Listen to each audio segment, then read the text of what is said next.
an lamɛnbaaw kunnafoni sɛbɛnw ye lakali kɛ jamana min bɛ yen n'u b'a wele k'a fɔ Danemark olu ka kɛlɛkɛcɛw tun bɛ an fɛ yan a kɛra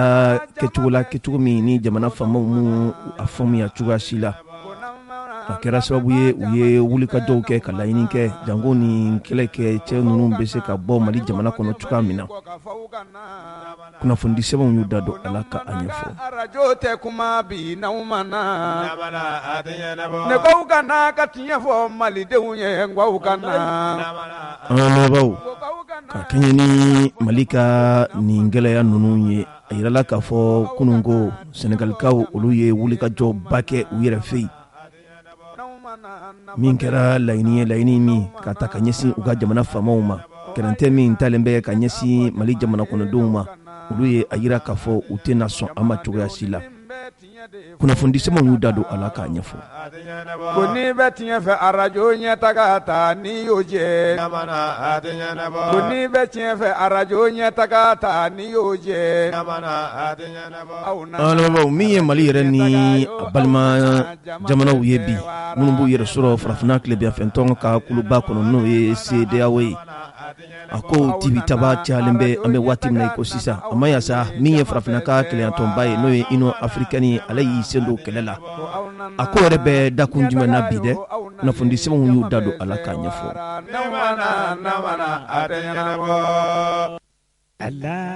anbaw min ye Sumelu Bube Mayiga ye ale ka kunkanko kumaw kɔni gɛlɛyalen bɛ bi a yirala k'a fɔ ko a fari tun man di a la laɲini tun kɛra jamana faamaw yɛrɛ fɛ u ka fɛɛrɛ bɛɛ lajɛlen sigi sen kan jango a bɛ se ka taa furakɛ kɛnɛma dɔgɔtɔrɔsow la cogoya min na kunnafoni sɛbɛnw y'u da don ala k'a ɲɛfɔ baw ye mun na labɛn ka da aw tulo ka denkɛ an'aw badenkɛ Ibrahim Jawara fɛ nɛgɛ kɛrɛfɛ o bɛ fulakɛ wɛrɛ t'an bolo Amza Sidibe nin kɔfɛ seerew fana bɛ bi olu na da aw tulo kan don kibaru kɔnɔ insha Allah aw bisimila ko na lamɛnbaa jama sigi bɛ n'aw ma na ko faw ka na Mali kɔnɔ ni Mali kɔ ka faw ka na ko n'aw ma na nka arajo tɛ kuma bi n'aw ma na ne ko ka na ka tiɲɛ fɔ malidenw ye ngwaw ka na an lamɛnbaaw aw bisimila kunnafoni sɛbɛn soir de Bamako a ye a yira k'a fɔ ka kɛɲɛ ni farafinna tilebinyanfɛntɔn ka kuluba min bɛ ni o ye CEDEAO ye olu ye garantiya min ta ka ɲɛsin Mali jamana yɛrɛ ma a yirala k'a fɔ nin kɔni kɛra fɛn ye bi fɛn min ni Mali dafɛ jamana minnu bɛ yen olu kɛn bɛ k'u ta sɔrɔ a la ka kɛɲɛ ni kununko juma ye min ye Senegalikaw olu ye wulikajɔw caman kɛ ka don bɔlɔn kɔnɔnaw na janko b'u ka dusuma kasaw yira Mali ka gɛlɛya in kɔnɔna na ka kɛɲɛ ni Laya Jara ale ka fasiri ye a ye a yira k'a fɔ Senegalikaw u ka dugu min bɛ n'u b'a wele k'a fɔ ko Dakar a yirala k'a fɔ ka bɛn ni kununko juma ye janvier kalo tile 28 san 2022 jama caman de bɔra bɔlɔn kɔnɔnaw fɛ ka taa ɲɔgɔn sɔrɔ ka yira k'a fɔ farafinna tilebinyanfɛntɔn fo ka fara farafinna tilebinyanfɛntɔn ka nafoloko bɛ kulu min kɔnɔna na n'o ye UEMOA ye u ye garantiya min ta ka ɲɛsin Mali jamana yɛrɛ ma olu kɔni m'u yɛrɛ y'a kɔnɔ wa u y'u ka dusumakasaw ta ka ɲɛsin nin baara in ma kunnafoni sɛbɛn y'a yira k'a fɔ n'i ye jateminɛ kɛ Senegalikaw yɛrɛ kɔfɛ min ye farafinna jamana caman bɛ yen olu kɔnɔdenw kɔnɔ y'u ka dusumakasaw yira o kɔfɛ dunuya yɛrɛ kɔnɔ jamana kɔnɔden caman bɛ yen olu fana y'u ka dusumakasa yira k'a yira k'a fɔ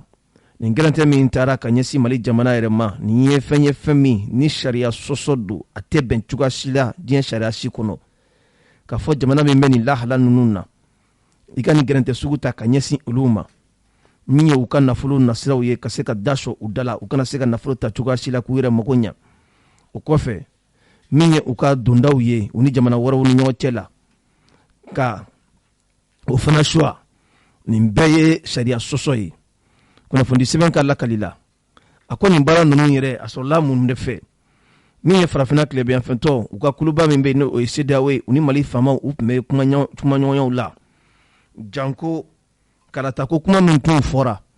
ni o tun kan ka kɛ ka bɛn février kalo nata tile 27 san 2022 o kumaw de kɛra samasamali caman ye a man ɲa min ye ganakaw yɛrɛ fɛ u nana sigi kɛrɛnkɛrɛnnen dɔ kɛ a bɛ fɔ sigi min ma ko double sommet o double sommet sunfɛ min ye UEMOA ye ale nani yɛrɛ sɔrɔ nin gɛlɛya ninnu kɔnɔ ka fara CEDEAO yɛrɛ kan ɲankininw nana bɔ ka bin ka ɲɛsin Mali jamana yɛrɛ ma nin kɔni kɛra ko ye ko min ni a dusumakasa kɔni fanga bonyana kosɛbɛ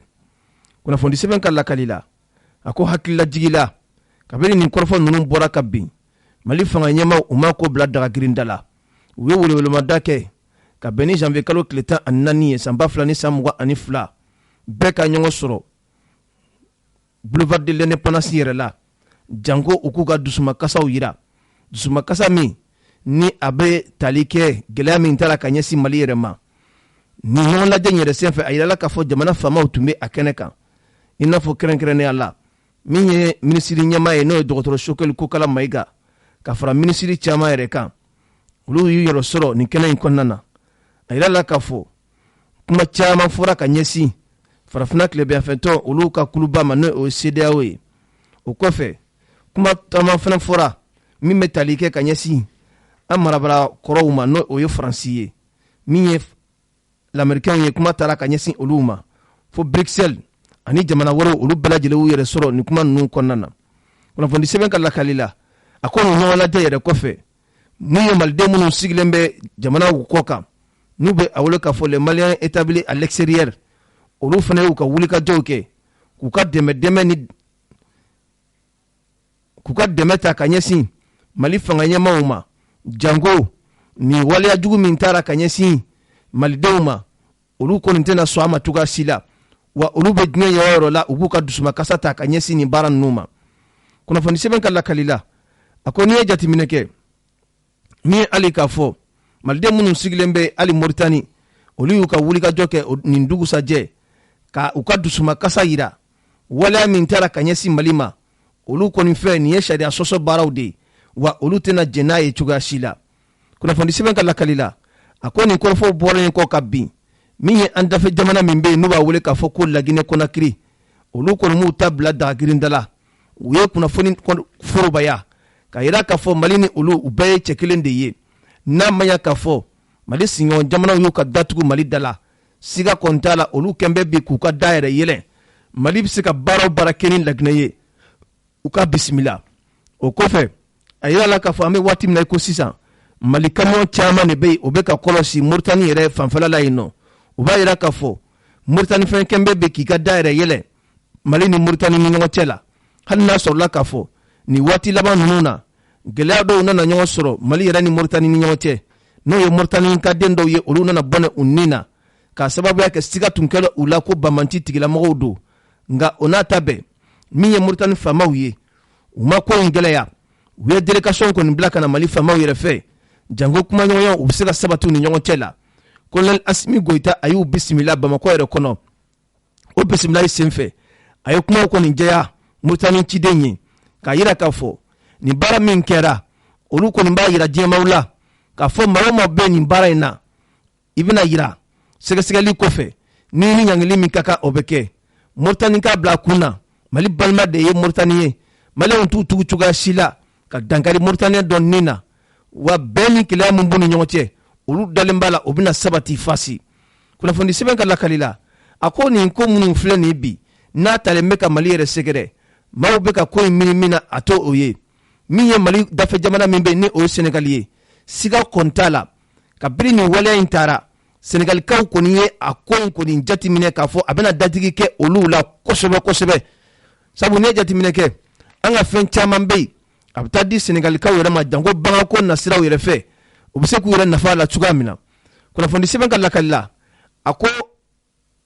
musokɔrɔ i ka daga fan bɛɛ dɔwɛrɛ bɛ ka ko ka k'a kan maaw tora nin munumunu na waati min na Burkinakaw yɛrɛ fana fɛ yen fangafiri o nana taa ka ɲɛsin olu fana ma a yɛrɛla k'a fɔ nin ko minnu bɛ yen bi jamana kɔnɔna na a dɔ la jamana kɔnɔdenw hakilinaw don koyi sabu kabini Burkina fangafiri yɛrɛ kɛra Burkina be olu fana ɲɔgɔn fara ɲɔgɔn kan bakɛ ka yira k'a fɔ u ka finitigilaka minnu bɛ bi n'u ye wuli ka jɔ kɛ ka fanga firi olu ka dɛmɛ b'u nɔfɛ janko ko ninnu bɛ se ka taa cogo ɲuman na cogoya min na kunnafoni sɛbɛn ka lakali la a ko maa kɔni bɛ se ka min kɔni fɔ nin bɛɛ lajɛlen kɔfɛ bi nin gɛlɛya ninnu a bɛ se ka jamana min yɛrɛ ta kosɛbɛ o de ye Senegal ye wa Senegalikaw u bɛ wuli ka jɔ la bi ka kumaw caman fɔ Macky Sall a ka fanga ta cogo la jango a bɛ ka taa yɛrɛ dɔn kulu min kɔnɔ n'o ye farafina tilebinyanfɛntɔn ka nin kulu in ye n'o ye farafina tilebinyanfɛntɔn ka nin gɛlɛya ninnu ye ka ɲɛsin Mali ma olu fɛ nin tɛ Macky Sall don wɛrɛ u b'a ɲini a fɛ a k'i senbɔ nin ko ninnu na kunnafoni an ye a sɔrɔ sɛbɛn min kɔnɔ u k'a ma ko Soir de Bamako. Ko ni bɛ tiɲɛ fɛ arajo ɲɛtaga ta ni y'o jɛ. Ko ni bɛ tiɲɛ fɛ arajo ɲɛtaga ta ni y'o jɛ.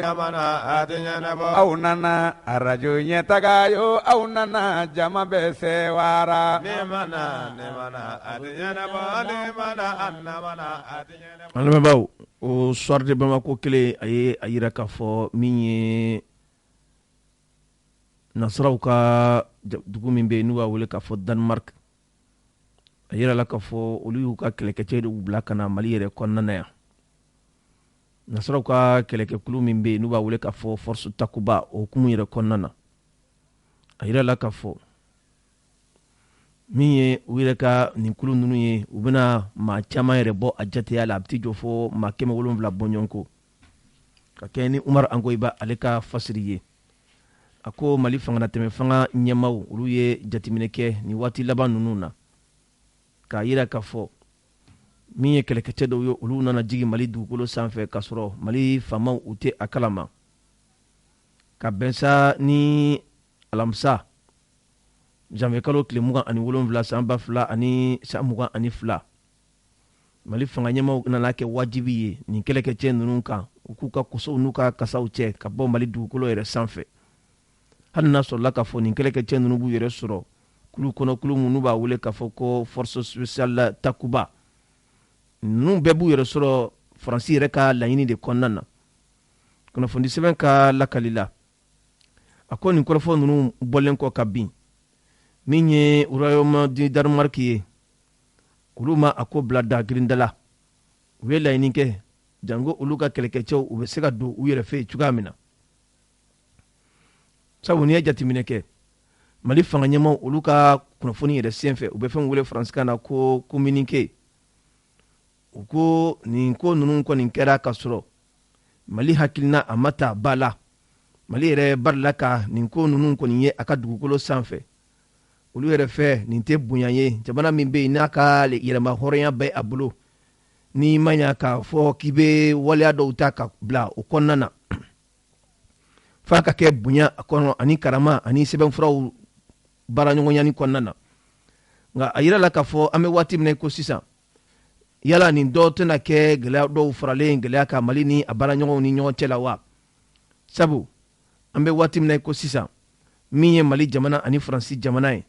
olu kɔni ka ɲɔgɔn sama-sama a fanga ka bon fo ka a dama tɛmɛ kunnafoni sɛbɛn ka lakali la a ko o n'a ta bɛɛ Mali fanga ɲɛmaw kɔni bɛ bi kɔlɔsili la ni jamanaw fɛn fɛn bɛ bi k'a fɔ sɛbɛnfura kɛrɛnkɛrɛnlen tɛ i ni Mali ni ɲɔgɔn cɛ la k'a fɔ a ka di i ye i bɛ wuli ka jɔ kɛ ka na cun Mali jamana yɛrɛ kɔnɔna na k'i bɛna kɛlɛ de kɛ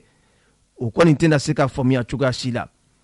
nka kunnafoni sɛbɛn ka lakali la a ko min ye Danemark yɛrɛ a minisiri min bɛ yen ni ale ka baara bɛnnen don Danemark ani jamana wɛrɛ cɛ kɔɲɔ ɲɛnabɔw ma n'o ye Jep Kofod ye ale ka kunnafoni dɔw senfɛ a ye a yira k'a fɔ tiɲɛ don olu ka kɛlɛkɛcɛw tun nana Mali dugukolo yɛrɛ sanfɛ nka u mana u yɛrɛ ma koyi u nana sira jɛlen de fɛ u welela de k'u ka na o de hukumu kɔnɔ u nana nka olu tɛna ko bila dagirinda la ni Mali fanga ɲɛmaw de ye laɲini kɛ k'a fɔ olu ka bɔ Mali jamana kɔnɔna na siga kɔni t'a la olu ka kɛlɛkɛcɛw u b'u yɛrɛ ta Mali fanga ɲɛmaw ko u ye kɔlɔsili de kɛ bɔlɔlɔw yɛrɛ sanfɛ k'a ye k'a fɔ nin kuma ninnu bɛ sen na ko ni kɛlɛkɛcɛ ninnu welela de siratigɛ jɛlen yɛrɛ fɛ jango u bɛ se ka na kana sabati Mali yɛrɛ kɔnɔna na nka nin kɔrɔfɔ ninnu fɛn fɛn filɛ nin ye bi Mali faamaw tɛ a si kalama kunnafoni sɛbɛn ka lakali la a ko nin ko ninnu kɔni siga kɔni t'a la faransi de bɛ nin ko la bɛɛ lajɛlen baju la sabu n'i ye jateminɛ kɛ Europe kɛlɛkɛcɛ fɛn fɛn bɛ yen bi faransi de kɛn bɛ bi ka wele bila u ma janko u bɛ se ka na ale yɛrɛ dɛmɛ nin baara ninnu na nka an bɛ waati min na ko sisan o Mali ni faransi yɛrɛ ni ɲɔgɔn cɛ la a kɛn bɛ bi daga wuli nɔ songala ma ye kunnafoni sɛbɛn ka lakalahari bi a y'a yira k'a fɔ don n'a nataw la kuma ɲɔgɔnya u bɛ sɔn ka sabati u ni ɲɔgɔn cɛ la janko n'a ma ɲɛ k'a fɔ kɛlɛkɛcɛ minnu bɛ yen n'u bɛna baara ɲɔgɔnw kɛ ni Mali kɛlɛkɛcɛw ye a ka kɛ ko jɛlen ye a ka kɛ bonya ani karama kɔnɔna na kunnafoni an ye a sɔrɔ sɛbɛn min kɔnɔ u k'a ma ko Soir de Bamako. ko n'an lamɛnbaa jama sigi bɛ n'aw ma na ko f'aw ka na Mali kɔnɔ ni Mali kɔ ka f'aw ka na ko n'aw ma na n ka arajo tɛ kuma bi n'aw ma na ne k'aw ka na. An lamɛnbaaw ka kɛɲɛ ni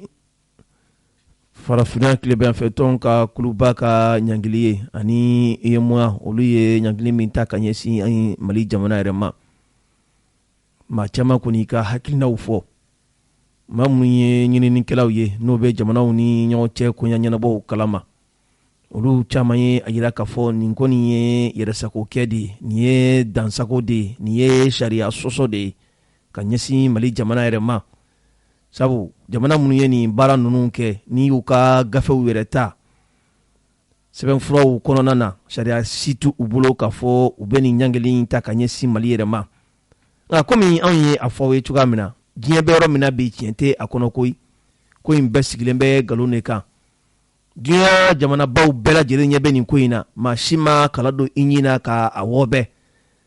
ka kɛɲɛ sa an ka jamana ɲininikɛla minnu bɛ yen u ka jɛmu dɔw senfɛ min ye Makalu ale ye économiste ye Modibo Maho Makalu ale ka dantɛgɛli senfɛ ale ye perepelatigɛw di n'a ma ya k'a fɔ nin gɛrɛntɛ ninnu talen bɛ ka ɲɛsin Mali yɛrɛ ma malidenw kan ka mun kɛ bi an kan ka wulikajɔ jumɛnw kɛ janko an bɛ se k'an yɛrɛ sɔrɔ ka bɔ nin gɛrɛntɛ ninnu kɔnɔ min sɔrɔla Modibo Maho Makalu da an ka jɛ ka dɔɔni lamɛn o la. Président Modibo Keïta ni an mɔkɛ Mamadou Konate o ye jamana 17 de la africain jamana 17 octobre 1946 Bamako ka na Rassemblement démocratique africain créé barça Berlin 1884 min kɛra a bɛ fɔ de ma o ye Afrique tila de u ni ɲɔgɔn cɛ n'a bɛ fɔ de ma ko la balkanisation donc an faw ko jamana ninnu kan ka fara ɲɔgɔn kan k'u fanga fara ɲɔgɔn kan wa ko kɛlɛ tɛ kɛ ni dusu ye a bɛ kɛ ni fɛɛrɛ de président Modibo Keïta tun b'a fɔ tuma bɛɛ donc jamana 59 olu de tun nana k'u bɛna République fédérale du Mali créer Burkina b'o la Benin b'o la Sénégal b'o la Soudan n'a tun bɛ wele Soudan ni Mali dɔ bi o jamana 4 de tun don Burkina tun ye Haute-Volta ye Benin tun ye Dahomey u y'u jija ko o jamana 2 b'o la an kɛrɛfɛ jamana dɔ y'i sen don la kaw to tun bɛ tubabuw ka baara la kaw olu sen bɔ a la a tɔ tora Mali ni Sénégal ye wa Mali ni Sénégal faralen ɲɔgɔn kan usine min tun bɛ a tun tɛ Afrique de francophone fan c'était le pays le plus industrialisé dans l'espace francophone donc mɔgɔw tun t'u kun fɛ u tun b'a dɔn u bɛ min kɛ la o de la référendum de 58 la président Modibo ko ka voté oui barisa a tun bɛ fɛ ka jamana ninnu fara ɲɔgɔn kan ne barisa a y'a fɔ ko Mali ye kɔnɔna jamana ye il faut k'an ka fara an ni tɔw ka fara ɲɔgɔn kan walasa an fanga ka bonya donc mun bɛ fɛ ko o yɔrɔ de la clé bon fɛɛrɛ min bɛ se ka sɔrɔ nin na sisan non wariko bɛna gɛlɛya barisa an ka warisoba diɲɛ jamana bɛɛ warisoba in n y'a f'i ɲɛna ale de bɛ wari billet dilan ale de bɛ wari pièce dilan wa ale de bɛ wari juru don banques la bon o ye solution dɔ ye wari min b'an bolo sisan o ye CFA de ye o bɛ dépend BCEAO de la BCEAO bɛ dépend UEMOA de la UEMOA n'o siège Union économique et monétaire ouest-africaine au siège bɛ Ouagadougou. On créera le 10 janvier 1994. Janvier kalo tile 10 san 1994 ani 4 on créera Ouagadougou. Mais Nyano Kake, CFA créera le 12 mai 1962. Ton dollar n'a pas fait Union monétaire ouest-africaine. UMOA. Jamana Woro de Tundo. Mali a signé, mais Mali m'a ratifié. Kéramé kalo tile 10 fla san 1994 fla. 1er juillet. Mali a ka FRA malien créé. Donc, en maçon là, granté de nana ou de la ou de nana ka foko en malien wari te ke foyer ou en a fait un saboté. Notre première république usine mi créé à Kachani Binani. En compagnie commerciale Mambolo, en armée Mambolo avec des armements lourds. on avait une flotte aérienne. En armée, on a tout en des Algériens, on a indépendance. Mandela nana en 62. Mandela nana en 62 quand le président Modibo rencontré a des mecs Warton te Kesula, enfin à terre. A Chibla Mako a demain à la dernière mais Kesula il a des mecs nous. Quand la passeport ou Fanadouma, ou quand c'est ANC Mro. Donc Mali Mro Blakata, Tanzanie, Afrique du Sud, Afrique Europe, Chaman Kajamana ou libéré. Ani Sorasu de Ronterek. Ani conseiller technique Congo Brazzaville nous femmes techniciens tara jamana ou demain. Donc Mali y aurait dit Afrique glani de Kama. On sait encore de Afrique moi. Afrique fana c'est qui quoi dans moi. Barça ni mgodo ko be faka geleado mala mgodo be ko jamana don te so ama parce que jamana don aklibala. Mais mon jeunesse de qui mobiliser Afrique kono mgo nyana ko munedo. Dobi qui suma la vie dodi planter amena. Donc il faut pas que ina afanga en conflit doni en histoire la nga la je en bora yoromna na ta anta no ameta yoromna. Bon donc monnaie créée les francs maliens ni war créé ira ka wari ibe sani fere de en be 5 minutes sans coffre na ngu fere na taji 100 muna ya foko ka taji blakado taji be bomi ay wa Sénégal Côte d'Ivoire ani Lomé ani Ghana muna ya foko ko lu blakado parce que olu de ba fere on ma nga war choluma olu be taji fere on produit pharmaceutique non tan olu go fana dumuni fin avec ya foko produit de première nécessité ou ye femme non blako olu sente strada tuina de olu de bo fere amba sa fait mais amba sa fait dans intérêt toi vous accompagner nous sigilembu fait olu de bo la en de bo sang donc ce n'est pas désintéressé fana atli jarabo de anga jetemna anga na faye jume yeni ko yin ke fer kala e fer ou bien ne nyebe mgodo la ka jani ka boni me okorote ni ma fer ga ibisa la donc anga wari ya nagashi pour 1967 on faut obliger à faire signer Francis ou ya fa ina ko wari franc malien quand il s'est fait dans la Kenya lembeto parité fixe ko beto nyona me ba do yeminga ci ko wala na après o war la fly ka fanga bini clancher ya jafa o ya suro ali nono mu ita fa suro parce que ye Europe datu anga jakere fe jamana nu ye fembe datu wala sa fanga do anga non fana tseka boga fere anga war tseka bo donc ni be wari dlam ibe jatemine de kay ini John be sani fere la ani ibe mun tnai kaso anya fo sanu intantai me koriantai me kori be fere rodme kori be fere folo Chine Thailand ani maro jamana sabana nyina noko mais Asie be anga kori sanko sebe o baga nyof nyina we Sénégal ni Côte d'Ivoire mais ani mimbe sani fere ke ko sebe ulu be CEDEAO kono mais ulu yo mo kono folo Sénégalais flana e Côte d'Ivoire sabana e Burkina donc nambe warlan fanga la ye anu olu be se ka sani fere ke o wari mina ani ambe se ka wari soro ko fe tugamina donc fan anga sanu yi anga alaje o doka kantai ani kori anga do yelema la ani bagan nu fana anga do yelema la laboratoire la ne te wari indlani te problème yo ibe wari garantie ni muye o de donc faut i ka soro de ke wari kofe wari nuna basa Mali ka biya san bi wora ya mina mi san kofe anto fere kofe ni san bafla ni mugana je anye mina mi fere kofe milliard bafla keme wolonvla biduru ani kononton milliard sefare anye mina mi san kofe milliard bafla keme kononton bisaba ani kononton donc ni a san bi wora di ame mina mi san kofe anto fere kofe ni dun e fere de ke kofe ibe tono soro ibe na folo soro donc fango o be jatemne wardline voilà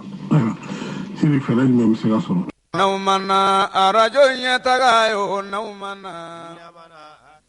alabaw nin tun ye Modibo Mawo Makalu ye a ka dantigɛli min kɛra an balimakɛ yɛrɛ ka kɛnɛ sanfɛ o kɔfɛ min ye Sidi Ture ye ale ye sagajigi jama tɔgɔ la parti min bɛ ni o ye parena ye o kunnafoni ko ale ka baaraw sigilen bɛ o ma ale fana dantigɛli min di an kan k'an yɛrɛ sɔrɔ sira minnu fɛ an ka jɛ ka dɔɔni lamɛn o la. siri fɛrɛ jumɛn bɛ se ka sɔrɔ. ayiwa Kasim fɛrɛ tɛ fila ye f'an ka sigi ka kuma de sigi ka kuma ye wajibi de. o ni ANR in tɛ kelen ye. non parce que hali ni ye n y'a kuma f'i ɲɛna k'a fɔ CEDEAO ka communiqué kɔnɔna na. u b'a bi sɔgɔmada in ta. aw ko pour que gɛrɛntɛ in ka se ka wuli il faut un accord convenu entre les acteurs maliens. Ça veut dire que anw yɛrɛ damaw ka kan ka sigi ka bɛn ko dɔ la. donc o sigi ka fɔ o ye wajibi de y'an yɛrɛ damaw ni ɲɔgɔn cɛ. filanan mun y'a chronogramme ko ye modèle Mali n'o ye Sango n'a ka mɔgɔw ye olu ye chronogramme dɔ proposé par rapport à l'organisation des élections. donc moi je pense que an yɛrɛ ka jamana kɔnɔ mɔgɔw fana bɛ yen nɔ minnu bɛ élection baarako dɔn u lakodɔnnen don ko in na Mali kɔnɔ ani Mali kɔ kan kan ka wele u ɲininka chronogramme ko la olu ka hakilina ye mun ye parce que Algérie ko entre 12 et 16 mois an t'a dɔn Algériens y'o hakilina bɔ yɔrɔ yɔrɔ wa u ni maa jumɛn sigira ka bɛn o kan par contre ni ye sanko ninnu jateminɛ olu ni u bɛ yaala yaala partis ni ɲɔgɔn cɛ u ni association bɛ kuma u ni gouvernement bɛ kuma donc u bɛ sur le terrain a chronogramme ko la n'olu ye fɛn o fɛn fɔ an bɛ se k'an sɔnni sigi o kan parce que o ye lakika de olu ka baara de ye élection labɛnni ko ye k'a fɔ de ko baara ninnu k'a dɔnbagaw tɛ Mali kɔnɔ o ye nkalon de ye mais fɛn mun b'an jɛ dɔrɔn an yɛrɛ damaw de bɛ yan voilà a dɔnbagaw bɛ yan donc mun ɲini an fɛ dɔrɔn an yɛrɛ damaw k'a lajɛ an ka sigi an ka kuma an ka chronogramme raisonnable consensuel an ka bɛn o kan et dégager une feuille de route ka t'o yira. donc Siri n'i ye faamuya sa aw ka préoccupation élection de ye quoi. Non, on a préoccupation des sanctions. Nous, on a dit au parrainage qu'il faut travailler pour le retour à l'ordre constitutionnel. Parce qu'on a fait depuis très longtemps qu'il faut que délai mon fora, Djomona délai de se respecter. Maintenant, on sait que Bara Djumenge, que Lakana Sabati, Djamana Fambe. Lakana Mana Sabati, même en ce moment-là, on sait que Ferro, on sait que Segi Sera Sumba, qu'on a dit. Kafoko de ko, on y est, on sonne ici, et Karan, Kofoko, élection, à Kenny Watina. An y'o jateminɛ kɛ k'a yira k'a fɔ k'a tɛ se ka kɛ mais an ka baara kɛ an bɛ se ka segin sariya sunba kɔnɔ cogo min donc an bolo o baara tɛ se ka kɛ ni lakana de ma sabati jamana fan bɛɛ mais mun an bɛ problème mun kɔnɔ sisan o ye baloko ani sɔrɔ bosoliko de donc an k'o fɛɛrɛw de latigɛ joona walasa gɛrɛntɛ bɛ se ka wuli ka bɔ jamana kan parce que maliyɛnw ni ɲangini ninnu u n'a man kan donc politique mɔgɔw an k'a lajɛ an ka sigi an ka kuma CEDEAO fɛ wasa gɛrɛntɛ ninnu bɛ se ka wuli cogo min. n'aw mana arajo ɲɛtaga ye o n'aw mana. Amiraw nin kɔfɛ min ye Maître Cheick-Oumar Konare ale fana y'i fɛ la fo nin ko ninnu bɛ cogoya minnu na min sɔrɔla a da kɔnɔ an ka jɛ ka dɔɔni lamɛn o la. Pour que i ka fɛɛrɛ fɔ il faut savoir d'abord kun jumɛn na gɛrɛntɛ sigira an kan u ko k'olu ka sira tɛ Mali sécurité ko la u ka sira tɛ Mali politique ko la u ka sira tɛ foyi Mali gouvernance ko la olu kɔni ko dɔrɔn le 27 février élection ka kɛ point final o élection ɲɛna olu ka sira t'a la sinon sanction kun ye mun ye parce que u b'a dɔn a tɛna kɛ le 27 février donc o de y'a kun ye donc ko sisan calendrier dɔ ka di olu ma min ni a bɛ fɔ ko président bɛ sigi nin na jamana basigira jamana ma basigi o t'olu ka sira ye mɔgɔ min b'o f'i ye e kan k'o lamɛn ni ne ye président ye ne t'i lamɛn o n'a ka di ye kana da frontière ma dɛ ne bɛ san 7 yɛrɛ de fɔ n tɛ taa. K'a ka ɲɛ ni jamana dilanna ka ɲɛ waati min na sécurité nana i y'a faamu wa an bɛ sɔrɔ ka même n'i ye président 100 élu n'u ma sécurité nani sira ta sécurité tɛ na o. Mun de kosɔn yɛlɛma bɛ ka don Mali sécurité ko la sisan parce que sira dɔ de taara sira min n'o y'a ɲuman ye n b'u ko de ko an ka n'o fana ta. O question bɛ sɔrɔdasiw bolo u taara mɔgɔ wɛrɛw minnu nɔfɛ k'o ka n'u dɛmɛ n'o ye rusiw k'o kana kɛ olu minnu échoué la san 8 ma se ka foyi bɔ an ka problème na k'olu de ka to yen ko an ka ɲɛ tugu o kan donc an ka élection kɛ o élection kɛli ti dɔwɛrɛ ye koyi olu bɛ dɔ ta a tɛgɛ ma dɔrɔn k'o tigi sigi c'est tout u mago foyi tɛ Mali la a ɲɛna an bolo a ma ɲɛ an bolo il s'en fiche bon ni mɔgɔ min y'o ɲɛ yir'i la e kan k'o lamɛn wa i man k'o lamɛn n'i b'i ka jamana fɛ i man k'o lamɛn o yɛrɛ bɛ k'a fɔ ko démocratie min yɛrɛ démocratie yɛrɛ bi yan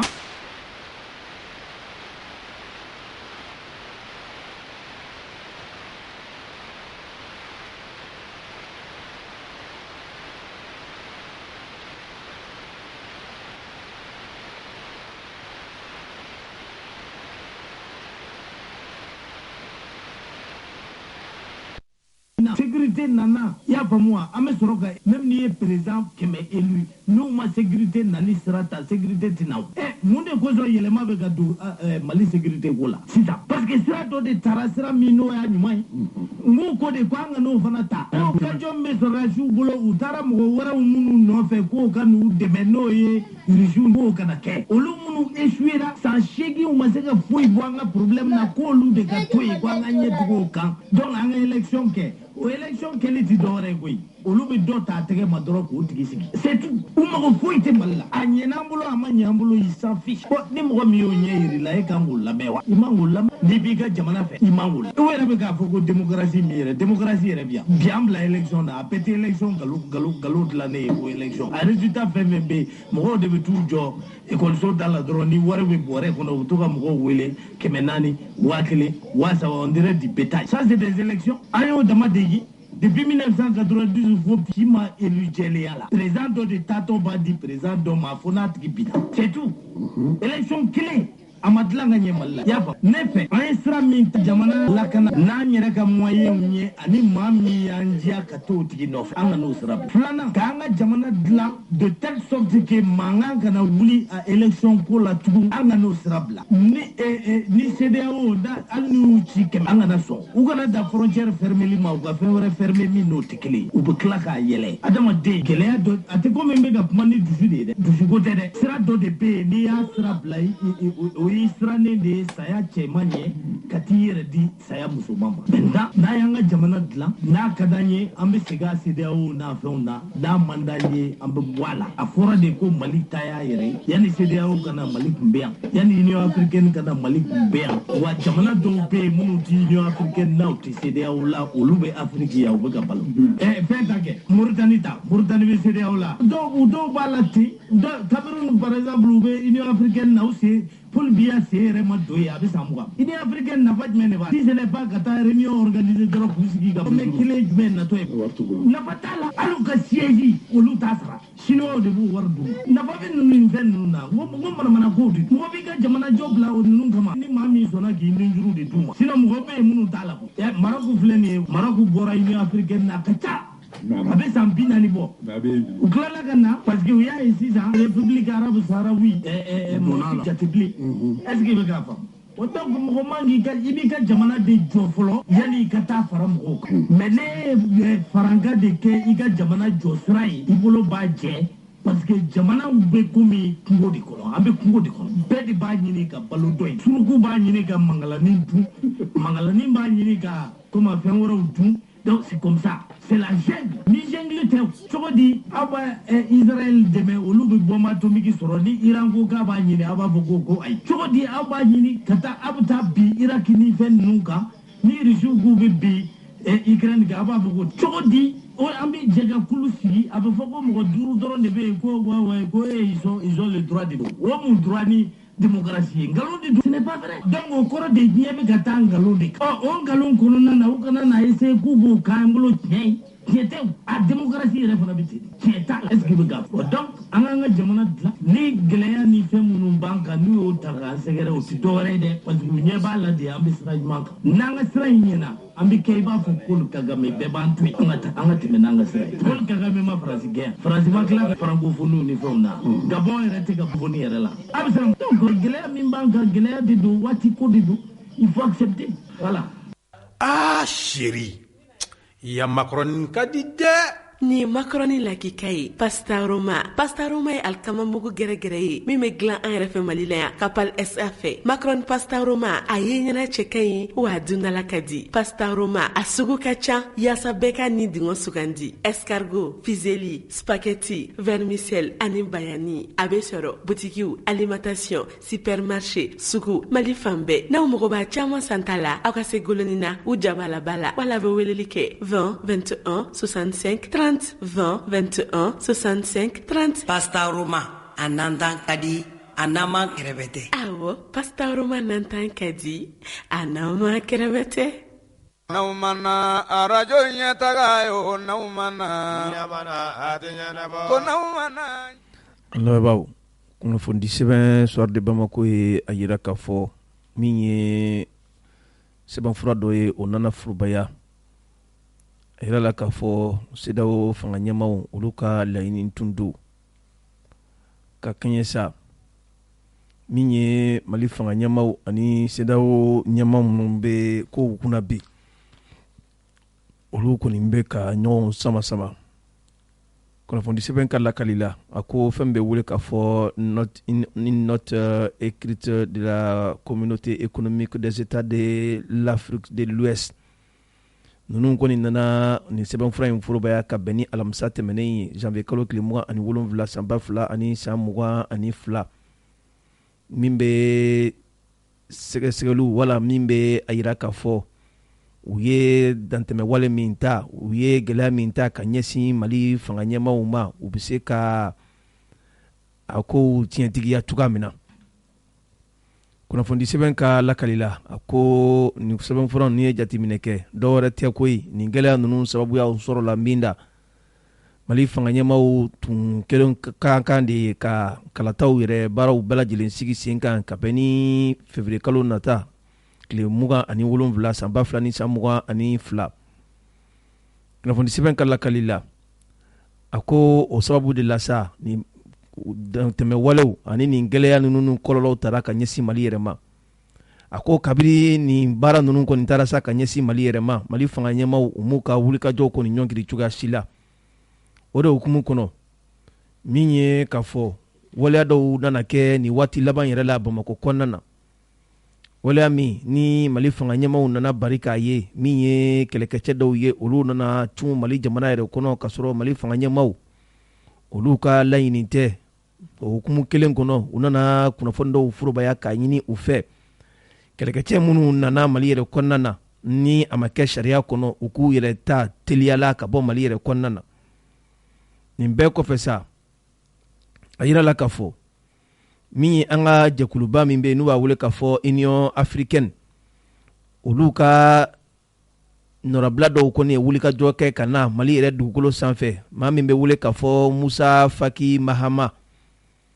ani Mali fanga ɲɛmaaw u ye ɲɔgɔn ye ka se ka hakilijabaw kɛ janko bɛn ni keleya bɛ se ka sabati cogoya min na Mali fanga ɲɛmaaw ani farafinna tilebinyanfɛtɔw olu ka kulu ɲɛmaaw ni ɲɔgɔn cɛ cogoya min na nka a ka kɛ hukumu kɔnɔ hukumu min n'a tɛna dankari farafinna tilebinyanfɛtɔw ka sariya kisɛw ani farafinna ka keleyatɔnba ka sariya kisɛw yɛrɛ kɔnɔna na kunnafoni sɛbɛn ka lakali la a ko n'i ye jateminɛ kɛ nin ko ninnu bɛɛ lajɛlen na laɲini dɔw do tun kɛra Mali fanga ɲɛmaaw yɛrɛ fɛ kabiri waati janko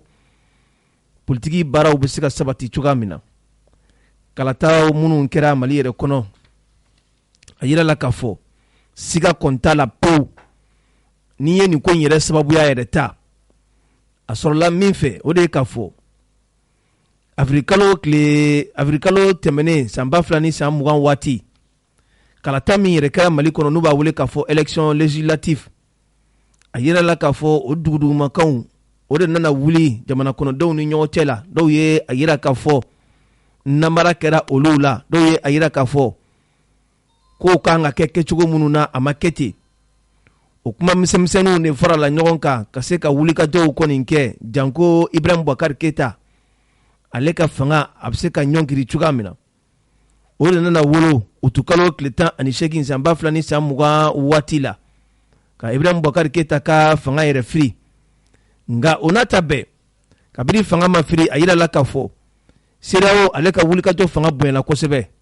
bɛnkanw ka se ka kɛ Mali fanga ɲɛma tun bɛ min bolo a dɔɔnin kama n'o ye Ibrahim Boubacar Keita ye ani jamana kɔnɔdenw u bɛ se ka kumaɲɔgɔnyaw kɛ u ni ɲɔgɔn cɛ cogoya min na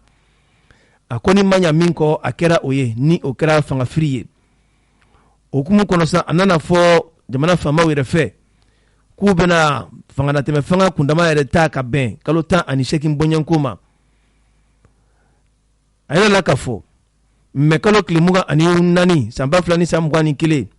don kura o nana bɔ goya la o de kɔrɔ k'a fɔ fanga nana firi tuguni a tun bɛ min bolo n'o ye bandaw ye a n'a ka minisiri ɲɛma n'o ye Muktar Wani ye olu tɛgɛ nana ko ka bɔ a la nka nin n'a ta bɛɛ a yira la k'a fɔ CEDEAO kɔni nana sabati k'a ɲini Mali fanga ɲɛma fɔ u ye layidukan min fɔ layidukan in a ka se ka sabati janko an ka segin démocratie yɛrɛ hukumu kɔnɔna na kunnafoni sɛbɛn ka lakali la a ko ni nana kɛ sababu ye sa ni Mali fanga ɲɛmaw u ni CEDEAO fanga ɲɛmaw u ma se ka ɲɔgɔn sɔrɔ cogoya si la nka maa kɔni b'i yɛrɛ ɲininka bi yala nin tɛ denkura de bɔtɔ ye goyaw la wa min yɛrɛ kɛra larabuw ka gun kan u bɛ fɛn wele faransikan na ko printemps arabe yala nin tɛ dɔw natɔ ye an ka farafinna tilebinyanfɛntɔnw ka gun yɛrɛ sanfɛ wa ka sababuya kɛ min ye ntɛnɛn tɛmɛnen ye ka bɛn janvier kalo tile 24 san 2022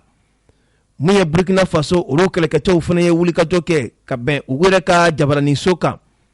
ka yira k'a fɔ bita kɔ bita ɲɛ min ye Orokunba Christian Kabore ye ale ka fanga kɔni ɲɔngiri la wa a bɛ olu yɛrɛ bolo u ka daga min bɛ yen n'u b'a wele k'a fɔ ko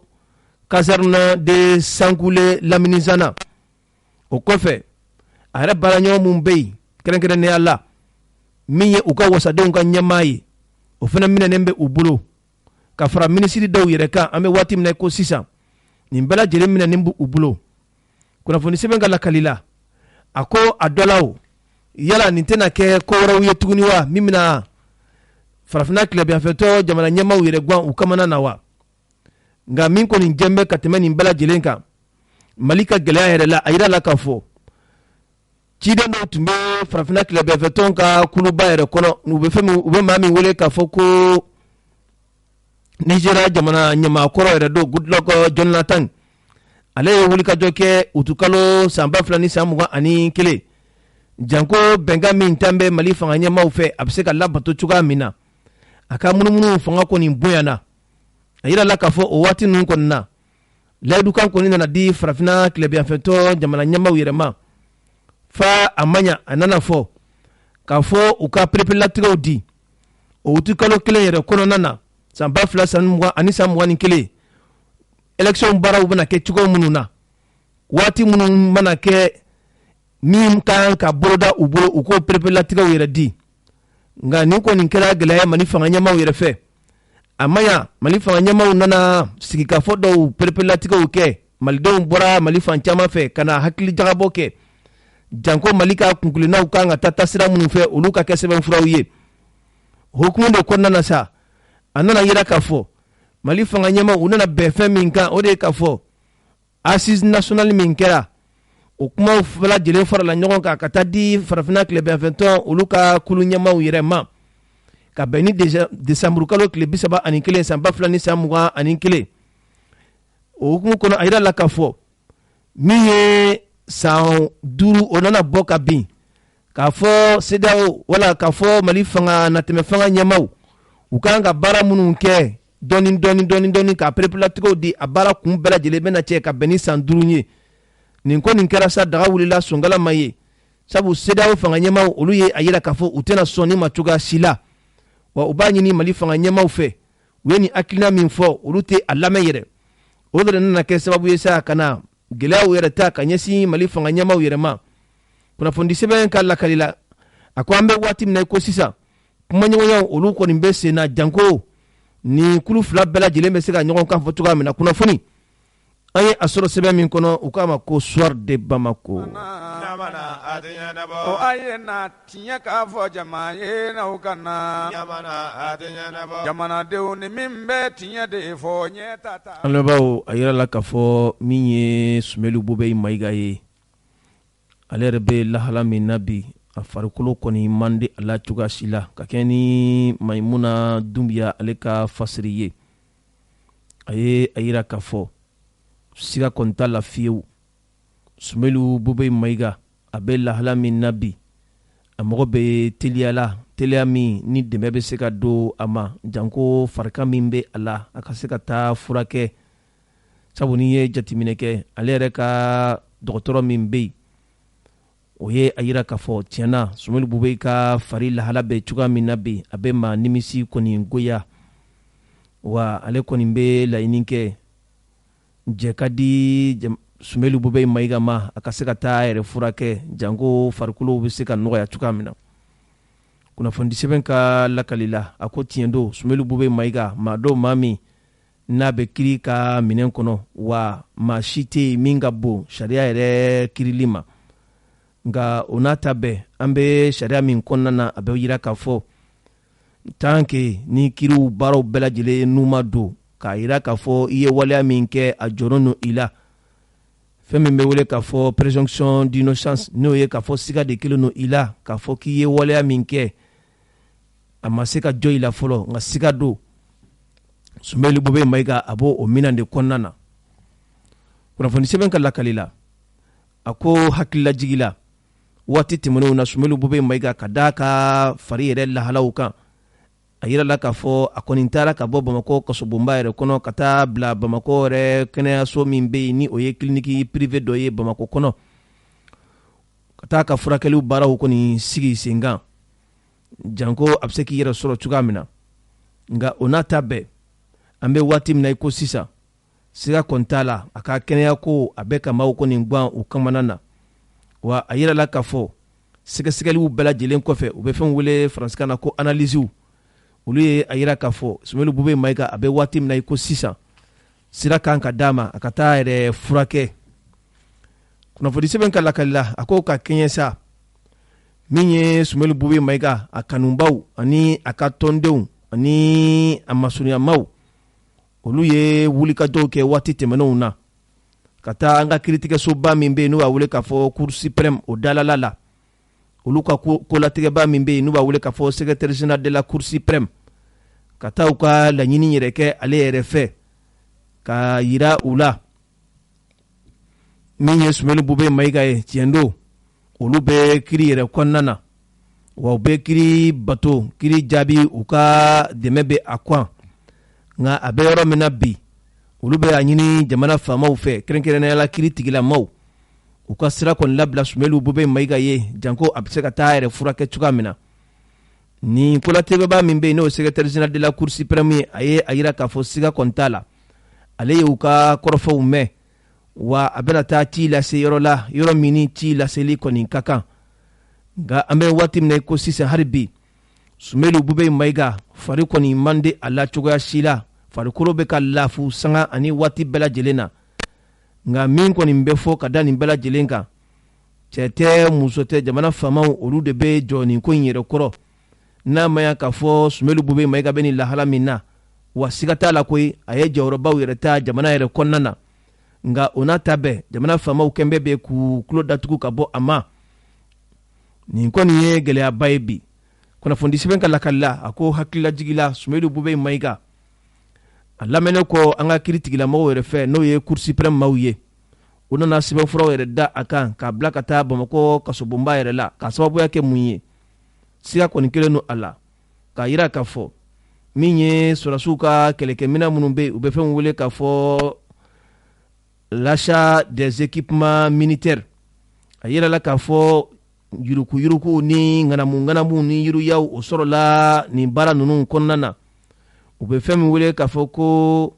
faux et usage de faux écriture usage de faux atteinte au bien public corruption nin bɛɛ ye sariya sɔsɔ baaraw ye ka fɛn kɛ fɛn ye fɛn min tɛ min ye ka jamana nafolo yɛrɛ ka a yuruku ŋanamu nasiraw fɛ nka yɛrɛ k'a fɔ Sumaworo Bube Mayiga a kelen tɛ k'a fɔ ko siga kelen don maa minnu na nin ko in na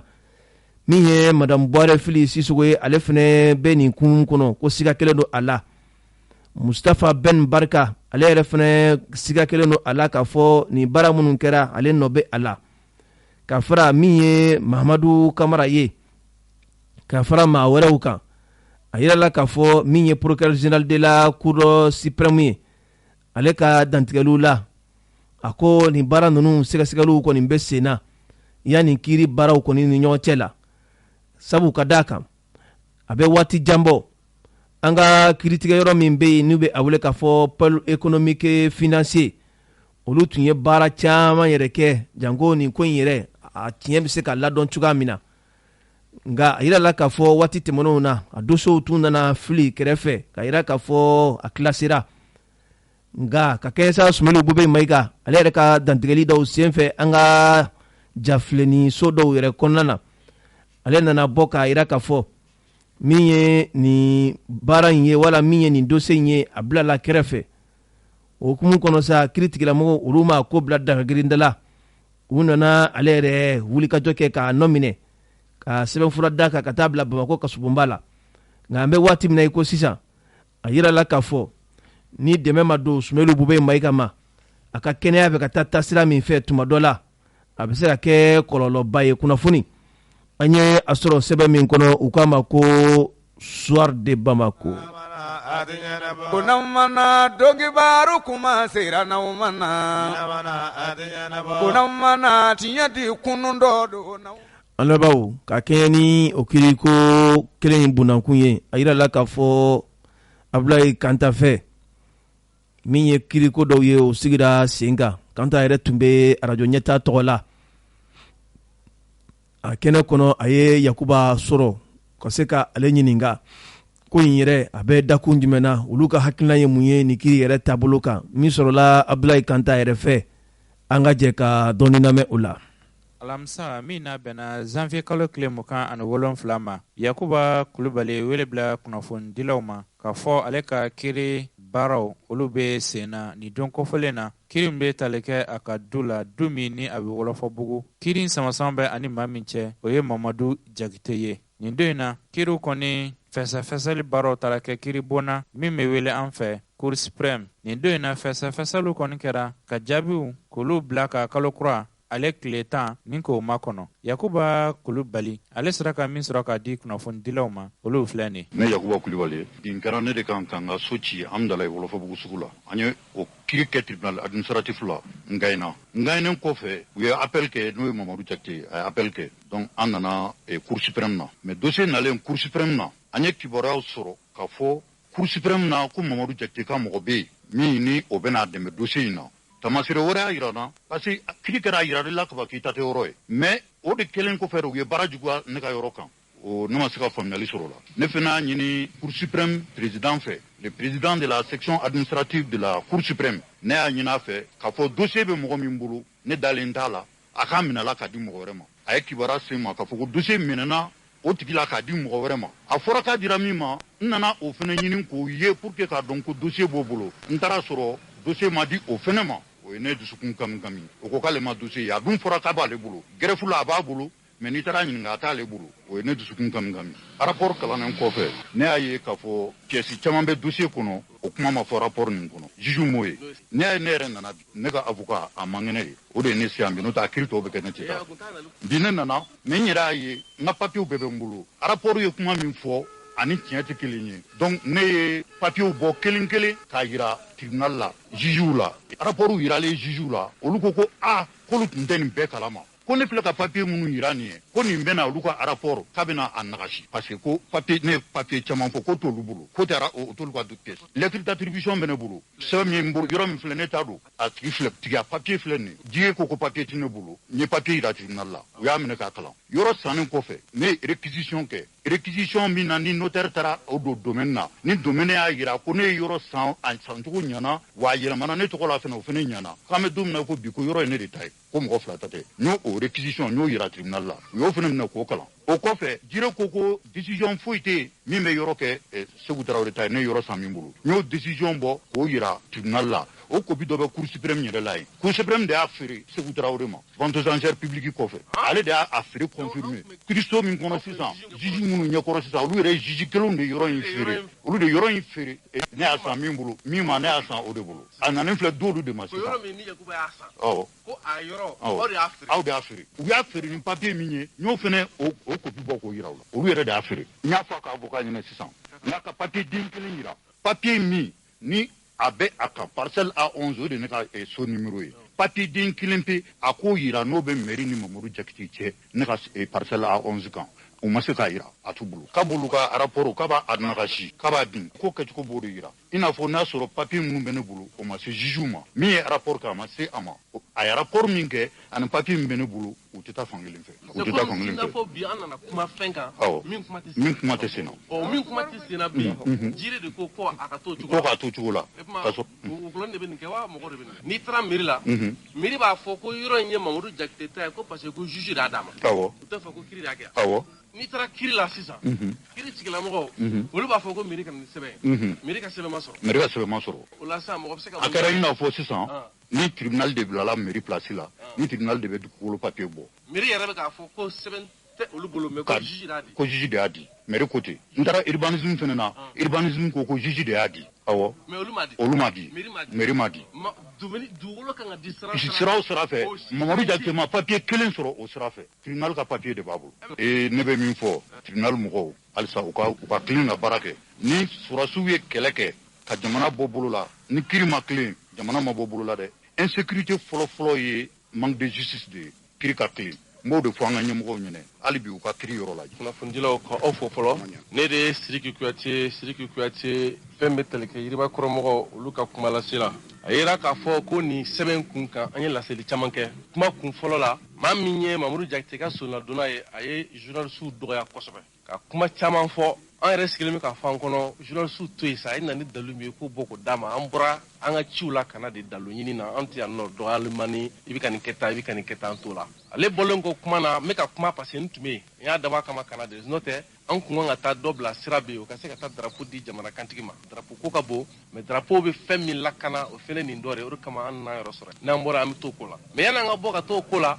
kuma nalen di Yakuba Kulubali ma Yakuba Kulubali nana kuma ta a ye kuma ta k'a jira k'a fɔ an bɛ donni minɛ i ko bi nin yɔrɔ in ale y'a sɔrɔ ka sababu kɛ yɔrɔ in a gosira sariya de fɛ ale bɛ minnu ɲɛkɔrɔ olu de y'a feere o sɛbɛn o dalilu bɔ k'olu da ka tila ka na k'a fɔ ko jire sɛbɛn kelen min i bɛ ka mɔgɔ min lafasa n'o b'a bolo k'a jira k'a fɔ ko du in y'a ta ye k'i k'o sɛbɛn kelen dɔrɔn de jira o ma se ka jira puisque o sɛbɛn ma se ka jira sisan fɛn bɛ tali kɛ kiiri tigilamɔgɔ la Yakuba ye sɛbɛn minnu bɔ k'a jira k'a fɔ ko nin y'ale ka dugukolo sɛbɛn ye fɛn bɛ tali kɛ miiri mɔgɔ la olu y'a jira k'a fɔ k'ale ka sɛbɛn filɛ kiri ye min kɛra ka yɔrɔ gosi o sɛbɛn bɛɛ bɔra k'o da n'aw mana arajo ɲɛtaga ye o n'aw mana ko n'aw mana ɲɛta jama ko don n'aw mana ko n'aw mana dɔnkibaaru kuma sera n'aw mana ko n'aw mana tiɲɛ di kunun dɔ don n'aw mana ko n'aw mana arajo ɲɛtaga la n'aw mana ko n'aw mana jama bɛɛ sigilen don n'aw mana ko n'aw mana lamɛnbaa jama sigi bɛ n'aw mana.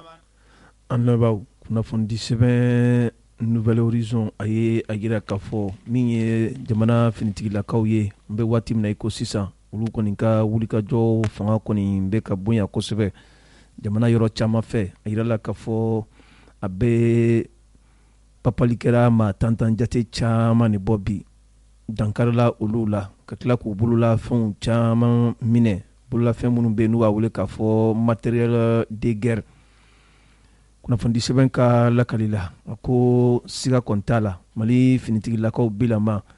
u bɛ wulikajɔw caman na mali sigiduguw caman fɛ ka kɛɲɛ ni état major général des armées ale ka kunnafoni ye a ye a jira k'a fɔ finitigilakaw ka wulikajɔ senfɛ u nana dankari papalikɛlaw caman de la k'u bɔnɛ u nin na a jirala k'a fɔ hukumu kɔnɔ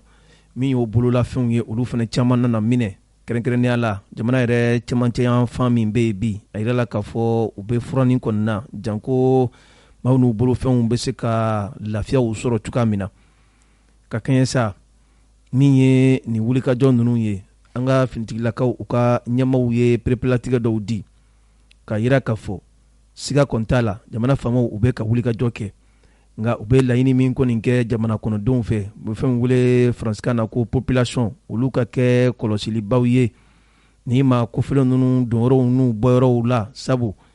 olu mana baara finitigilakaw mana baara kɛ cogo o cogo tuma dɔ la u bɛ taa don population de la an bɛ waati min na i ko sisan min ye u ka fangaw ye u bɛ ka ɲɔngiri u bɛ k'u yɛrɛ ɲini an bɛ waati min na i ko sisan u n'u ka marifaw caman yɛrɛ bɛ ka n'i yɛrɛ di an ka finitigilakaw ma kunnafoni sɛbɛn ka lakali la a ko u ta tɔ ye sisan ka se ka foronbadaninw de don dugu jukɔrɔ janko jamana kɔnɔden gansanw ani finitigiw olu bɛ se ka taa yɛlɛ u kan cogoya min na ka foto n'u ye ka kɛ ni état major général des armées ale ka dantigɛli ye a ye a jira k'a fɔ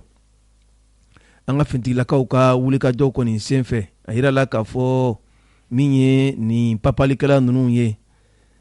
u ka daga caman kɔni bɛ yen bi minnu kɔni tiɲɛna k'a da kolo ci k'a filen kolo ci wa caman yɛrɛ bɛ yen olu nana bɔnɛ u nin na wa dɔw yɛrɛ fana ɲɛnama minɛw kɔni kɛra siga kɔni t'a la an bɛ waati min na i ko sisan an ka finitigilakaw ka baara caman kɔni bɛnnen bɛ di sisan duguw ni ɲɔgɔn cɛ la dɔgɔdɔnya minnu bɛ yen ka se ka dɔgɔ yɛrɛ lakɔlɔsi dɔgɔ siraw ka se ka olu jateminɛ ni papalikɛlaw tɛna taa dankari jamana kɔnɔden gansanw na u ye laɲini min yɛrɛ kɛ jamana kɔnɔdenw yɛrɛ fɛ o de ye k'a fɔ u ka kunnafoniw kɔni di finitigilakaw ma n'u ye kunnafoni sɔrɔ sanga ani waati bɛɛ lajɛlen na k'a daminɛ janvier kalo tile 17 ka taa bila janvier kalo tile 22 san 2000 ni san 22 a yirala k'a fɔ an ka finitigilakaw ka wulikajɔw fanga bonyana yɔrɔ la yɔrɔ min n'u bɛ a wele k'a fɔ nara yɛrɛ marabolo kɔnɔna na yɔrɔ min bɛ n'u b'a wele k'a fɔ accord ani tarakoro bɛɛ ye mara yɛrɛ o nara mara yɛrɛ kɔnɔna ye a yɛrɛ la k'a fɔ wulikajɔ ninnu senfɛ u nana papalikɛlaw ka daga caman kɔni firi ka mugujuguw kɔni caman fili a kɔnɔna na janko kɛrɛnkɛrɛnnenya la yɔrɔ min bɛ yen ni tu kɔnɔna don u bɛ a wele k'a fɔ ko nawulenna ka fara bama jugu yɛrɛ kan nin ye yɔrɔ min ni an ka finitigilakaw kɛra sababu ye ka papalikɛla ma 28 bɔɲɔnko kɔni ko ka neutraliser komi tubabukan no neutraliser a bɛ se ka kɛ ka u minɛ a bɛ se ka kɛ k'u bɔnɛ u ni na kunnafoni sɛbɛn ka lakali la a ko nin yɔrɔ kofɔlɔ nin yɔrɔ la a bɛ taa tari 2,000 ani kɔ bɔɲɔnko la yɔrɔ minnu tun minɛnen bɛ nin ma kofɔlɔ ninnu yɛrɛ fɛ a kɛra sababu ye nin yɔrɔ ye kofɔlɔ ninnu kɔni nana bila maaw bɛ se k'u ka taga seginw kɔni kɛ an bɛ waati min na i ko sisan o kɔfɛ a yira la k'a fɔ dɔkunjan tɛmɛnen na min ye Sikaso maraw ye ka fara Buguni mara ani Kucala mara yɛrɛ kan an ka finitigilakaw ka wulikajɔ fanga bonyana nin yɔrɔ kofɔlɔ ninnu yɛrɛ la kɛrɛnkɛrɛnnenya la yɔrɔ min bɛ yen n'u b'a wele k'a fɔ Cɛrɛ ka fara Tangela kan ani Dandereso Misanzo Kuniyo ani Kabale nin bɛɛ ye yɔrɔ min an ka finitigilakaw ka munumunu salo bonyana ye papalikɛlaw ka daga fɛn fɛn bɛ yen u ye a bɛɛ lajɛlen mɔmɔ fo ka taa u nun don Burukina yɛrɛ frontière yɛrɛ la kunnafoni sɛbɛn ka lakali la a ko maa bɛ se k'a fɔ bi an bɛ waati min na i ko sisan tare o bɛ ka na jamana yɛrɛ kɔnɔna na sabu ni ye yɔrɔ ta yɔrɔ min n'u b'a wele k'a fɔ Cɛrɛ yɛrɛ fan fɛ kuluba dɔ tun bɛ yen nin ye yɔrɔ tun ye papalikɛlaw yɛrɛ daga yɔrɔ ye u tun bɛ taa u ka farijagabaw yɛrɛ kɛ yen k'u t'u ka entraînementw kɛ u bɛ fɛn wele faransikan na a yira la k'a fɔ an ka finitigilakaw ka o munumunu senfɛ u nana bɔ u kan yen nɔ ka gosiliw caman kɔni kɛ a kɛra sababu ye min ye u ka bolifɛnw ye u bɛ fɛn wele faransikan na véhicule Toyota Hilux u nana o kɔni minɛ ani u ka camion citerne kelen ka fara u ka 10 tonnes dɔw bɛ yen u nana tɛgɛ kɛ olu yɛrɛ kan an ka finitigilakaw ka wulikajɔ senfɛ nin bɛɛ lajɛlen kɔfɛ sa a yira la k'a fɔ min ye u ka moto 7 bɔɲɔnko an ka finitigilakaw nana tɛgɛ kɛ nin bɛɛ lajɛlen kan ka fara u ka maramafɛn dɔw kan kɛrɛnkɛrɛnnenya la fɛn min bɛ wele k'a fɔ pistolet o nana minɛ kunnafoni sɛbɛn ka lakali la a ko siga kɔni t'a la an bɛ waati min na i ko sisan maa 22 bɔɲɔnko olu nana wele an ka finitigilakaw fɛ ka yira k'a fɔ siga kɔni kɛra olu yɛrɛ la ni u ni banbanci tigilamɔgɔw u bolo tɛ ɲɔgɔn bolo nka nin n'a ta bɛɛ sa hali bi min ye k'a fɔ jamana yɛrɛ cɛmancɛya fan yɛrɛ fɛ n'o ye Mopti yɛrɛ marabolo ye yɔrɔ min bɛ yen n'u b'a wele k'a fɔ Koro Bankas Ɲɔnɔ an bɛ waati min na i ko sisan min ye an ka pankuruw ye olu kɔni bɛ ka wulikajɔw kɛ ka gosiliw yɛrɛ caman kɛ yɔrɔ la yɔrɔ min n'u bɛ a wele k'a fɔ Tun ani Wangoro fo ka taa bila Ja yɛrɛ kan a yira la k'a fɔ nin waati laban ninnu yɛrɛ la min ye papalikɛla 11 bɔɲɔnko olu kɔni nana minɛ o kumu kɔnɔ min ye Ibnu Abani ye ale yɛrɛ fana bɛ nin kulu ninnu yɛrɛ cɛla kunnafoni sɛbɛn ka lakali la a ko Mali yɛrɛ gɛlɛya ninnu a tun kɛlen don ko ba de ye sabu lakanabaliya tun ɲɔɲɛra ka se degré la fo jamana kɔnɔdenw jigila nana tigɛ k'a fɔ kana yɛrɛ tɛ se ka sabati nka an ka finitigilakaw ye a jɛya bɛɛ ye ka yira k'a fɔ lakanako olu bɛ a ko kan hali bi kunnafoni sɛbɛn ka lakali la a ko nin wulikajɔ ninnu senfɛ min ye u bolola telefɔniw ye fɛn min bɛ wele faransikan na ko téléphone portable o 4 nana minɛ an ka finitigilakaw yɛrɛ fɛ u ka taliki waliki minnu bɛ yen u nana o fana minɛ o 4 bɔɲɔnko ka fara u ka batterie de rechargement yɛrɛ kan u ka panneau solaire ninnu tɛgɛ nana kɛ nin kelen kelen bɛɛ lajɛlen na an ka finitigilakaw yɛrɛ fɛ kunnafoni sɛbɛn ka lakali la a ko yɔrɔ min bɛ yen n'u bɛ a wele k'a fɔ Jabali an ka finitigilakaw ka wulikajɔw kɔni bonyana nin yɔrɔ kɔfɔlɔ yɛrɛ la fo ka a dama tɛmɛ maa 9 bɔɲɔnko o nana wele ka taa di an ka finitigilakaw ma janko u bɛ se ka ɲininka u dalakaw na cogoya min na an bɛ waati min na ko sisan an ka finitigilakaw ka ɲɛmayaso n'o ye état major général des armées olu kɔni ye a yira k'a fɔ olu bɛ wulikajɔw kɔni na bi nga u mago bɛ jamana kɔnɔdenw u ka se ka kunnafoniw jɔnjɔnw di u ma ni maa kɔfɔlɔ ninnu yɛrɛ ka kunnafoni an ye a sɔrɔ sɛbɛn min kɔnɔ u k'a ma ko nouvelle horizon. Jama bɛ se wara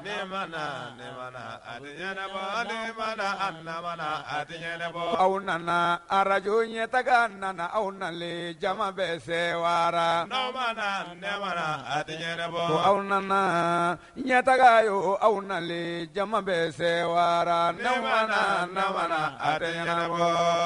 Kulubali i ka teli bi dɛ yanni min n bɛ taa agence Kuba voyage la. Kuba voyage wa awɔ o tuma na e ma kibaruya duman sɔrɔ wa. kibaruya duman jumɛn. n balimakɛ agence Kuba voyage san 2 tɛmɛnen kɔfɛ gɛlɛya la hiji ani umura ko la k'o sabu kɛ coronavirus ye. agence Kuba voyage bɔra k'a ka umura contrat sɔrɔ saudiya ɲɛmɔgɔw bolo min b'u yamaruya ka umura labɛn san 2021 san 2022 n'u k'a ma ko umura famille ko wa u bɛna di sɔngɔnna sɔngɔ min ni a ka nɔgɔ kosɛbɛ ka sabu kɛ waati yɛrɛ ni a cogoya ye ka sanga o ma Kuba voyage bɛ kɔnfa kelen bɔ aw ye kalo o kalo aw bɛna taa loger hôtel ligisiw de kɔnɔna na Medine ani Makan wa ɲinɛ umura u kelen bɛ k'a kɛ sigiyɔrɔma 2 ye. sigiyɔrɔma fɔlɔ o ye maa minnu bɛ taa tile 10 kɛ sigiyɔrɔma 2nan o ye minnu bɛ taa tile 15 kɛ a bɛna kɛ Makan ani Madina ni ɲɔgɔn cɛ wa sɔngɔ ninnu bɛ to senna fo ka se avril kalo tile fɔlɔ ma san 2022. kunnafoni duman min bɛ da o kan o de ye k'a fɔ Kuba voyage ka kɔnfa fɔlɔ o sela Saudiya jamana kan ka ban olu bɛ u ka